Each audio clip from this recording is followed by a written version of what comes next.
Bonjour mes lovers. Cette histoire d'amour commence avec notre protagoniste, Lin Bui, qui est follement amoureuse de son ami d'enfance Sheng. Elle a toujours voulu être avec lui et est prête à tout pour le conquérir. Mais malheureusement, son amour n'est pas réciproque.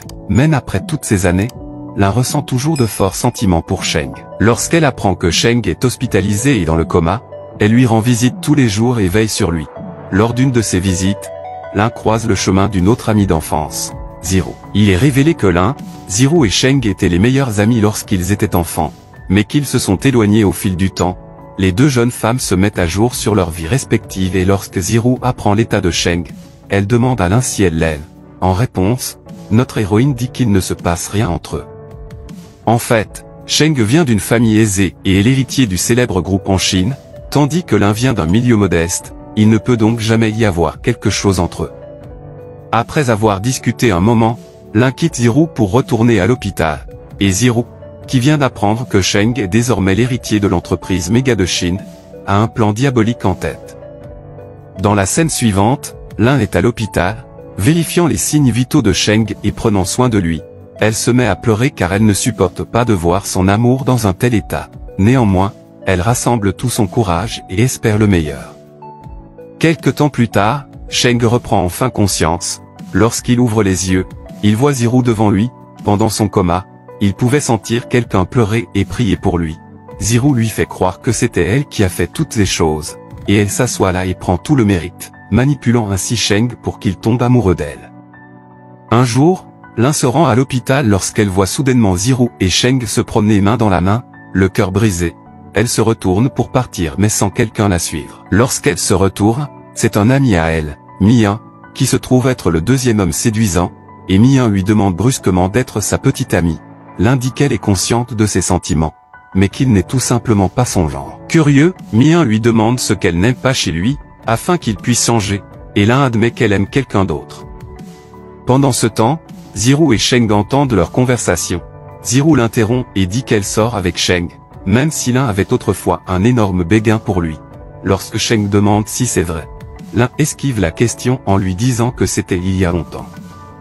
Mian dit alors au couple qu'il vient de renouer avec Lin et qu'il est maintenant son nouveau petit ami.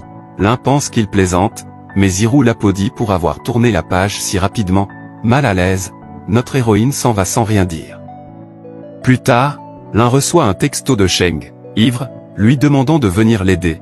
Par obligation, elle se rend à son adresse et le récupère. Cependant, le maladroit Sheng l'embrasse et la pousse sur le canapé. Le lendemain matin, Lin se retrouve dans la chambre de Sheng, avec lui allongé à côté d'elle. Au même moment, Zhiru et la mère de Sheng arrivent dans la pièce. Zhiru l'accuse d'infidélité, mais il essaie d'expliquer que ce n'est pas ce que ça paraît. Profitant de cette situation, Zhiru en rajoute dans le drame et menace de rompre avec lui avant de quitter la chambre. Et Sheng, maintenant furieux contre Lin, la blâmant pour ce qui s'est passé. Lin, abasourdi, essaie de lui parler, mais il court après Zhiru. Lin s'excuse ensuite auprès de la mère de Sheng, expliquant qu'elle essayait seulement de l'aider quand elle a reçu un texto de lui l'année dernière. La mère de Sheng lui dit de ne pas s'inquiéter et révèle un secret. Il s'avère que c'est la mère qui a tout orchestré. Apparemment, elle n'aime pas Zhiru et veut l'éloigner de la vie de son fils. Elle montre également des photos de Zhiru avec un autre homme et il est révélé que Zhiru est enceinte du bébé de son amant secret et qu'elle poursuit Sheng uniquement pour son argent. Zhiru veut sa part de la fortune du groupe et utilisera le bébé pour y parvenir. La mère de Sheng sait également que Lin est comme une fille pour son fils depuis l'enfance. Alors elle pensait que Lin serait heureuse avec ce plan. Cependant, notre héroïne croit à juste titre qu'il faut un choix mutuel et volontaire pour être ensemble. Malgré tout, la mère de Sheng parvient à convaincre Lin d'épouser Sheng pendant au moins 1 an, et plus tard, Sheng confronte Lin, l'accusant de manipuler sa mère pour obtenir ce qu'elle veut. Il met ensuite en garde notre pauvre héroïne en lui disant que leur mariage sera la pire décision qu'elle ait jamais prise, que ce mariage ne sera qu'une source de souffrance. Le lendemain, Lin est magnifiquement vêtu de sa robe de mariée. Quant à Sheng, le visage sombre, prononce à contre-cœur les vœux de mariage et l'épouse. Pendant les quelques jours suivants, Sheng insulte Lin et continue de la mépriser. Il amène même une maîtresse et manque de respect envers Lin. Un jour, après le travail, il s'approche de Lin et lui annonce que sa mère veut qu'elle devienne sa nouvelle secrétaire personnelle. cela signifie que l'un doit suivre Sheng tout le temps, le surveiller et le maintenir concentré. La mère de Sheng ne veut rien de plus que réparer leur relation. Cependant, le lendemain au travail, Lin est harcelé par un client. Lorsqu'elle se défend, le client la frappe au visage, la faisant tomber par terre et Sheng assiste à la scène et vient aider. Après tout, elle est sa femme et il ne tolérera pas ce genre de comportement. Ce soir-là, la mère de Sheng rend visite au couple dans leur appartement.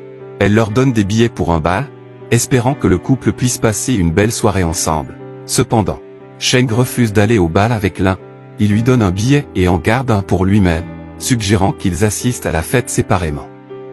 Ensuite, Lin arrive au bal masqué en portant un masque. Elle commence à danser avec un homme qui se révèle être Mia derrière le masque. Mia, qui sait que la fille masquée est Lin, parle de l'amour non partagé. Il se demande pourquoi certaines personnes continuent d'attendre la personne qu'elles aiment, même si elles savent que cet amour ne sera jamais réciproque. Les deux parlent ensuite de leur vie amoureuse. Soudain, Sheng les interrompt et enlace Lin par derrière. Inquiet, il lui demande où elle a été tout ce temps. Sheng pense que Lin est en réalité son ex-petite amie, Ziru, mais quand il lui enlève son masque, il s'avère qu'elle est sa femme, Lin. Gêné, il s'excuse auprès d'elle et part brusquement. Plus tard, Lin le retrouve assis seul dans la rue en train de boire. Elle s'approche de lui et devine qu'il doit être bouleversé de ne pas pouvoir être avec Ziru. Et il est révélé que Sheng aime toujours Ziru. Il lui dit qu'elle ne le connaît pas aussi bien qu'elle le pense et continue de lui expliquer à quel point il la déteste. Mais Lin lui dit que cela n'a pas d'importance pour elle et suggère qu'il rentre chez eux. Cependant, Sheng, toujours blessé par sa rupture, la retient et l'embrasse, mais quand il réalise qu'elle n'est pas Ziru, il s'excuse auprès d'elle. Heureusement pour lui, Ziru approche Sheng le lendemain, voulant se remettre avec lui. Elle fait une visite surprise chez lui où elle rencontre Lin. Elle révèle qu'elle va rester chez Sheng à partir de maintenant et qu'elle l'épousera dès qu'il divorcera de Lin. Notre pauvre héroïne est dévastée. Alors elle quitte la maison et le lendemain, la mère de Sheng informe celui-ci que Lin n'est pas rentré chez eux la nuit dernière. Sheng semble inquiet. Alors il dit à Ziru qu'il reviendra après avoir retrouvé Lin. Il est sûr de ne pas avoir de sentiments pour Lin, mais il en a la responsabilité de prendre soin d'elle au moins jusqu'à leur divorce. Plus tard, Lin apparaît, et Sheng s'emporte contre elle.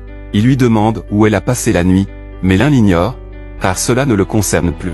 Sheng lui montre alors une photo d'elle et de Mia et lui crie dessus en disant qu'elle aurait au moins pu attendre leur divorce pour être avec un autre homme. Lin explique que c'était son anniversaire hier, alors Mia avait organisé une fête pour elle, et la jalousie de Sheng éclate quand elle mentionne Mia. Et l'argument continue d'escalader. Ziru les interrompt et conseille à Lin de se faire discrète pour ne pas créer un scandale qui pourrait menacer les affaires de Sheng. En entendant tout cela, Lin devient furieuse et suggère qu'ils se séparent dès que possible. Le lendemain, la mère de Sheng confronte Ziru et lui fait savoir qu'elle est au courant de son complot machiavélique. Elle lui montre également la photo de la profiteuse Ziru et de son amant, révélant ainsi son plan pour manipuler Sheng afin qu'il tombe amoureux d'elle et l'épouse. Et elle demande alors à Ziru de quitter la maison. Inquiète que John découvre le plan de Ziru, celle-ci pousse sa mère qui, par malchance, heurte sa tête contre une statue et perd connaissance. C'est alors que Lin arrive sur les lieux et est alarmé de voir sa belle-mère saigner par terre.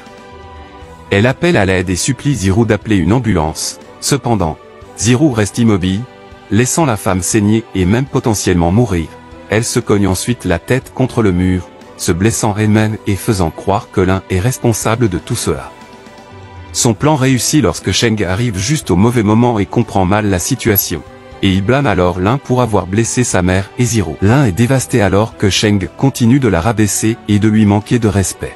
Pendant ce temps, la mère de Sheng et Ziru sont transportés à l'hôpital en raison de leurs blessures, et la mère de Sheng tombe dans le coma. Le lendemain, Lin tombe malade et est également admise à l'hôpital. À sa grande surprise, elle apprend qu'elle est enceinte du bébé de Sheng. Lin décide donc de ne pas divorcer de Sheng pour le moment. Pendant ce temps, Ziru, qui est de nouveau en bonne santé, rencontre son amant secret Chan et discute de leur complot pour voler la fortune de Sheng. Elle s'inquiète du fait que Sheng pourrait accepter Lin comme sa femme maintenant qu'elle est enceinte de son enfant. De plus, il a ignoré les avances de Ziru depuis un certain temps maintenant. Se rendant compte que Lin est le principal problème, le couple maléfique décide de l'éliminer de l'équation. Pendant ce temps, Lin commence à passer plus de temps avec Mia qui se soucie réellement d'elle. Un soir, Alors qu'ils rentrent chez eux après le dîner, un homme mystérieux bouscule Mi-1 et fait tomber son sac à main. Ce dernier poursuit l'homme pour lui rendre son sac pendant que Mi-1 est distrait. L'un est alors enlevé par un autre homme qui s'avère être le compagnon de Zirou, Chan. Le méchant commence à l'étouffer en lui disant que Zirou veut sa mort et qu'elle est derrière tout ce complot. La scène suivante montre l'un qui se réveille soudainement à l'hôpital. Il s'avère que Mi-1 a risqué sa vie pour la sauver la nuit dernière. Mi-1 est également admis à l'hôpital et se remet des blessures qu'il a subies en se battant contre les méchants. C'est la goutte d'eau qui fait déborder le vase pour l'un. Elle décide enfin de se défendre et de se venger de Zirou, qui a franchi la limite une dernière fois. À l'extérieur de l'hôpital, l'un tombe sur Zirou et Sheng. Elle dit à Zirou qu'elle doit être surprise de la voir en vie, mais la méchante fille fait semblant de se soucier d'elle. Ensuite, l'un engage un homme pour agresser Sheng et fait semblant de le sauver. Elle le trompe en lui faisant croire que Zirou est responsable de cette attaque. Étonnamment, Chan la croit, car il sait que Zirou est prête à faire des choses méchantes pour arriver à ses fins. Plus tard, Chan rencontre Sheng et révèle qu'il est le compagnon de Zirou. Cependant, l'ignorant Sheng ne le croit pas et lui demande de revenir avec des preuves. Chan le fait en piégeant Zirou et en lui faisant avouer la vérité devant Sheng. Elle avoue avoir plongé la mère de Sheng dans le coma, avoir enlevé et agressé l'un, avoir menti sur le véritable père du bébé et avoir pris le crédit pour les soins dévoués de l'un à l'hôpital pendant qu'il était dans le coma. Sheng est choqué et indigné, il chasse immédiatement Zirou de la maison et réalise enfin à quel point l'un s'est soucié et l'a aimé, et rempli de culpabilité. Il se précipite pour retrouver l'un et la supplier de lui pardonner. Mais en chemin, il rencontre Mi-1, qui lui dit de laisser l'un tranquille, car elle sera plus heureuse sans lui dans sa vie. Pendant ce temps, l'un refuse de revoir Sheng, car elle ne veut pas élever un enfant avec quelqu'un d'aussi toxique pour elle. Puis l'un et Mi-1 marche dans la rue où il l'avait invité la première fois. Cette fois-ci, l'un lui demande d'être son petit ami, ce à quoi Mi-1 accepte avec joie.